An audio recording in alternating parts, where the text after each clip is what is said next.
Assalamualaikum warahmatullahi wabarakatuh. Alhamdulillahirabbil alamin.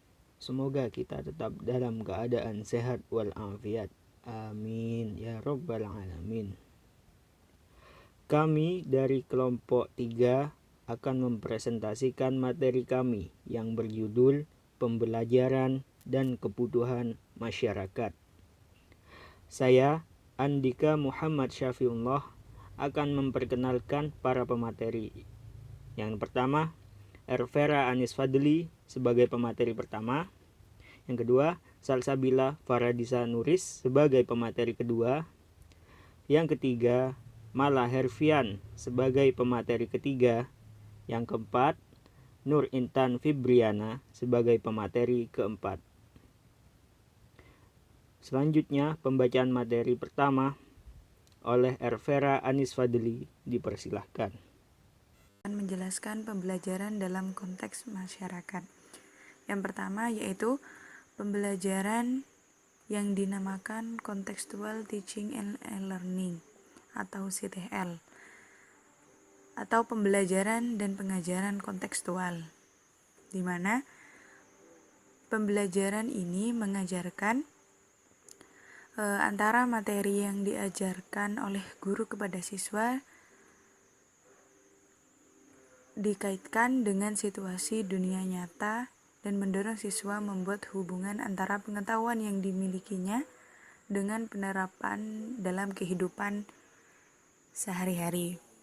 Yang kedua, yaitu pendekatan pembelajaran yang dinamakan Science Technology Society atau STS, yang sudah diterapkan oleh berbagai negara sebagai suatu mata pelajaran pada kelas terakhir, sekolah menengah tingkat atas, dan lain sebagainya. STS di sini menerapkan pembelajaran setelah siswa memahami pengetahuan tentang sains yang terintegrasi melalui mata pelajaran kimia, fisika, atau biologi, mereka juga dapat mengaplikasikannya kepada masyarakat. Yang ketiga yaitu model pembelajaran sains teknologi masyarakat dan lingkungan atau STML. STML ini tidak jauh beda dengan STS atau Science Technology Society. Dalam pembelajaran STL, pada hakikatnya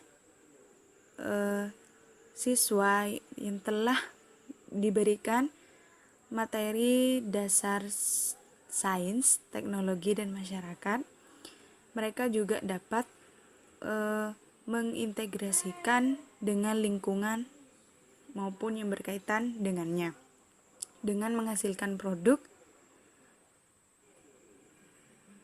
yang nantinya akan bermanfaat kepada masyarakat dan juga lingkungan. Terima kasih, itu saja yang mungkin dapat saya jelaskan. Materi berikutnya akan disampaikan oleh Salsabila Faradisa Nuris. Kepadanya dipersilahkan. Saya akan meneruskan presentasinya dengan menjelaskan tentang perkembangan sains, teknologi, dan masyarakat di luar negeri. Saya bagi dua di sini, ada yang sebelum tahun 1980 dan setelah tahun 1980. Untuk yang sebelum tahun 1980 itu diawali dengan setelah peluncuran Sputnik atau pesawat luar angkasa pertama, objek pertama buatan manusia yang dikirim ke orbit bumi pada tahun 1957, itu muncul kesadaran bahwa perlu adanya pengkajian lebih mendalam tentang sains dasar pada sekolah pra-universitas. Nah, karena pandangan ini mulai pemerintah Amerika mulai melakukan berbagai cara untuk bagaimana caranya menggalakkan hal ini, sampai kemudian dibentuklah sebuah kurikulum sains, di mana kurikulum ini merupakan kebijakan pemerintah Amerika tanpa penelitian di bidang pendidikan. Alhasil materi hasil dari kurikulum ini, materi di dalamnya tidak dikaitkan dengan keadaan aktual di masyarakat. Banyak konsep-konsep yang ada dalam kurikulum ini namun kurang dapat dimanfaatkan atau diaplikasikan untuk seseorang yang memiliki masalah ke dalam kehidupannya. Hingga para orang tua pun mulai beranggapan negatif terhadap sains dan teknologi. Mereka mulai menilai bahwa sains dan teknologi lah yang merusak lingkungan. Kemudian setelah tahun 1950 terjadi perubahan kurikulum yang diawali dengan penelitian di bidang pendidikan, penelitian tentang program pendidikan oleh guru sendiri. Nah, pada tahun 1980 ini, pembelajaran sains di Amerika mulai dikaitkan dengan teknologi yang terkait kebutuhan siswa sebagai anggota masyarakat. Karena perubahan kurikulum tentunya dengan melihat tentang kelemahan apa pada kurikulum sebelumnya. Yang salah satunya adalah bahwa kurikulum tersebut kurang relevan terhadap fungsi siswa tersebut sebagai anggota masyarakat. Nah, kurikulum baru ini dikembangkan oleh Robert Yeager sejak 1885, yang mana di dalam kurikulum tersebut mengandung terdapat beberapa ranah-ranah STM. Yang pertama, ranah proses, meliputi hal-hal yang berhubungan dengan cara memperoleh ilmu atau produk sains, seperti melakukan observasi. Yang kemudian ada ranah kreativitas, tentang kombinasi objek dan ide atau gagasan dengan cara yang baru, bagaimana masalah menyelesaikan masalah, mendesain alat, dan sebagainya. Ada juga ranah sikap, meliputi sikap positif terhadap ilmu dan para ilmuwan. Dan ada ranah aplikasi dan keterikatan, tentang bagaimana menunjukkan contoh konsep ilmiah dalam kehidupan, sehingga kelemahan yang ada pada kurikulum sebelumnya dapat diperbaiki pada kurikulum yang baru ini. STS kemudian terus berkembang sampai kemudian dirasa bahwa STS tidak hanya bisa berada dalam pembelajaran sains, namun STS juga bisa digunakan dalam pembelajaran ilmu sosial dan humaniora atau IPS. Namun tentunya sebagai pendekatan dalam pembelajaran yang berbeda, IPS dan IPA, STM atau STS punya tujuan yang berbeda. Jika dalam pembelajaran sains STS atau STM memiliki tujuan menghasilkan ilmuwan di bidang sains dan teknologi, maka tujuan STM di bidang atau dalam pembelajaran IPS adalah melatih siswa agar sebagai anggota masyarakat,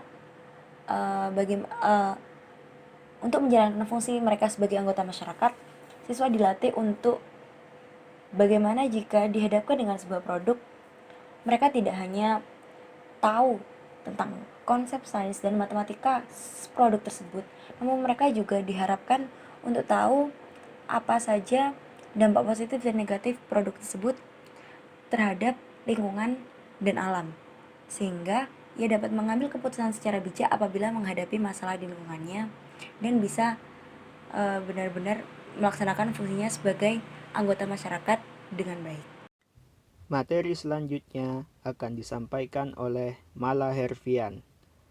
Kepadanya dipersilahkan. Selanjutnya yaitu perkembangan STS di Indonesia.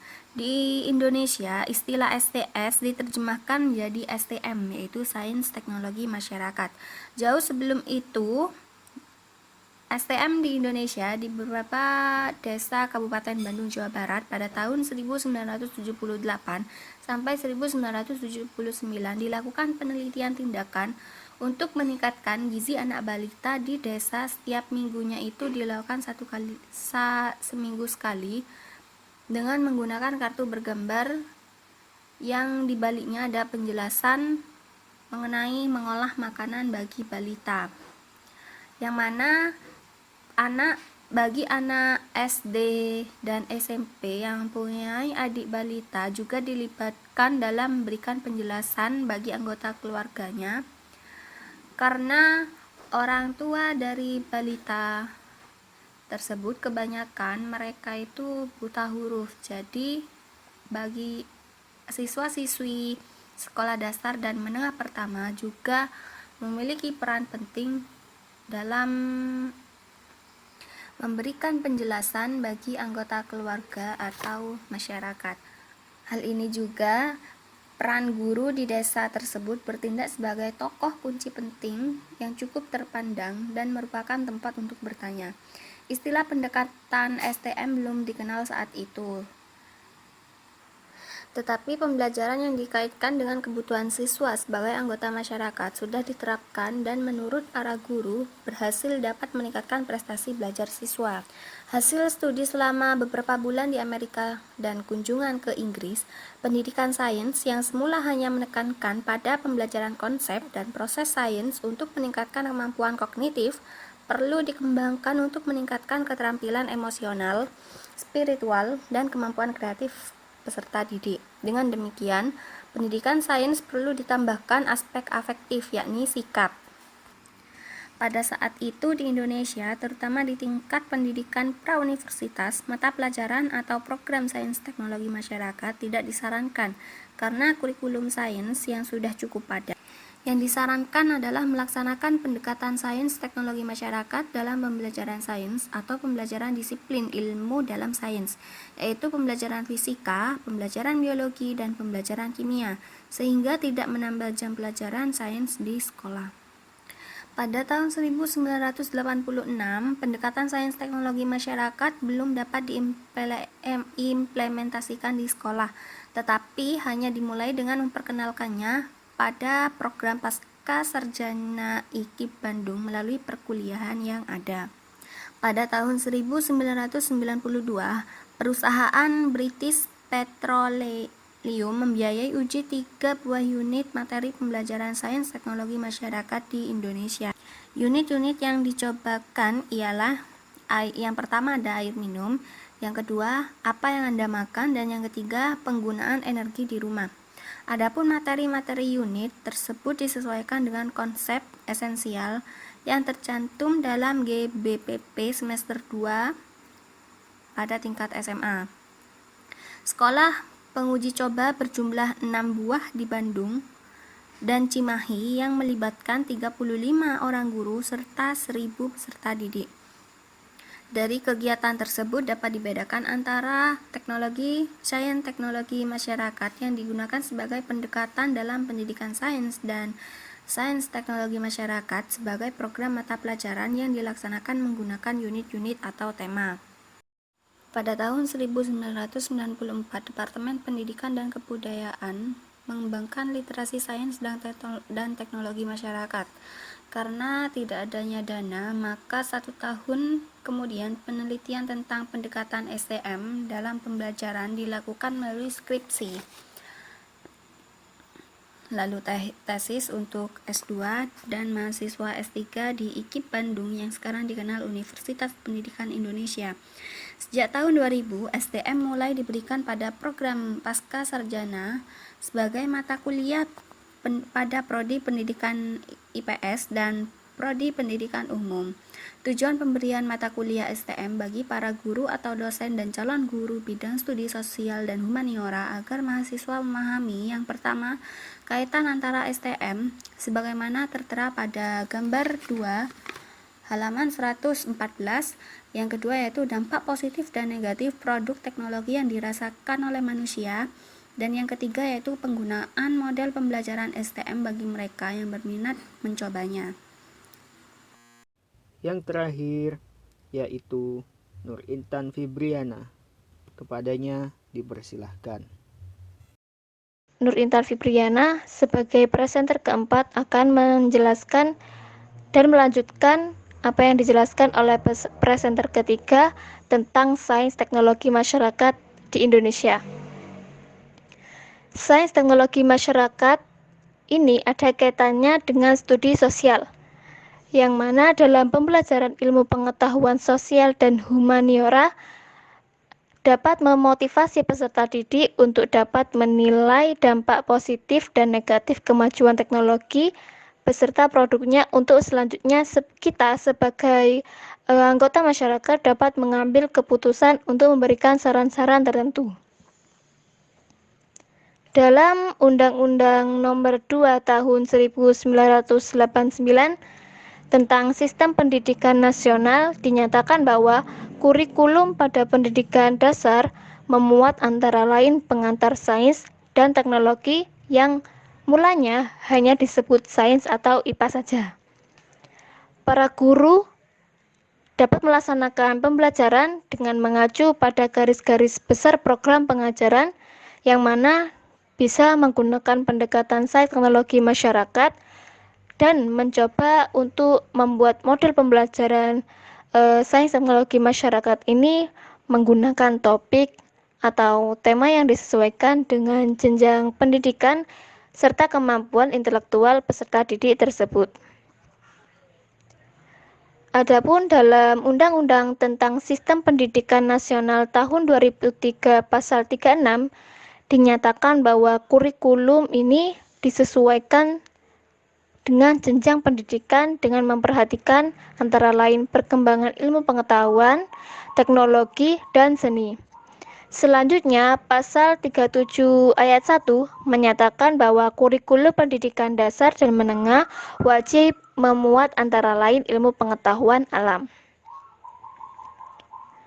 Meskipun istilah pengantar sains dan teknologi pada Undang-Undang Nomor 2 tentang Sistem Pendidikan Nasional telah diubah menjadi ilmu pengetahuan alam saja, banyak yang beranggapan bahwa dalam pembelajaran teknologi yang terkaitannya dengan konsep-konsep ilmu pengetahuan alam ini kadang-kadang disinggung untuk mengkonkretkan konsep-konsep ilmu pengetahuan alam yang seringkali dianggap abstrak. Pada perkembangan zaman sekarang ini, banyak beberapa istilah telah dikemukakan oleh para pendidik atau praktisi pendidikan, yakni seperti Sains Teknologi Society atau Sains Teknologi Masyarakat yang disingkat STM, atau SATEMAS atau ITM. Yang kedua, Science Environment Technology atau SET, dan Science Environment Technology Society atau SETS. Dapat disimpulkan dari uraian tersebut bahwa sains teknologi masyarakat ini juga merupakan pengetahuan interdisiplin, yang mana pemahaman tentang sains teknologi masyarakat akan menimbulkan kepedulian seseorang terhadap masalah-masalah yang ada hubungannya dengan sains, teknologi, dan kesejahteraan masyarakat. Dengan menggunakan pengetahuan yang bersifat interdisiplin ini, diharapkan seperti masalah-masalah yang diakibatkan oleh faktor kurangnya kepedulian terhadap kepentingan masyarakat dapat dihindari, sehingga kita sebagai masyarakat hidup dengan nyaman tentunya, dan dapat meningkatkan produktivitas kerja masyarakat serta dapat meningkatkan kesejahteraan masyarakat. Sekian pembacaan materi dari kami. Bila ada pertanyaan atau komentar, silahkan tulis di kolom komentar di bawah ini. Mohon maaf segala kesilapan. Wassalamualaikum warahmatullahi wabarakatuh. Havana, ooh, na, na. Half of my heart is in Havana, ooh, na, na. He took me back to East Atlanta, na, na, na. All of my heart is in Havana. There's something about his manners. Havana, ooh, na, na.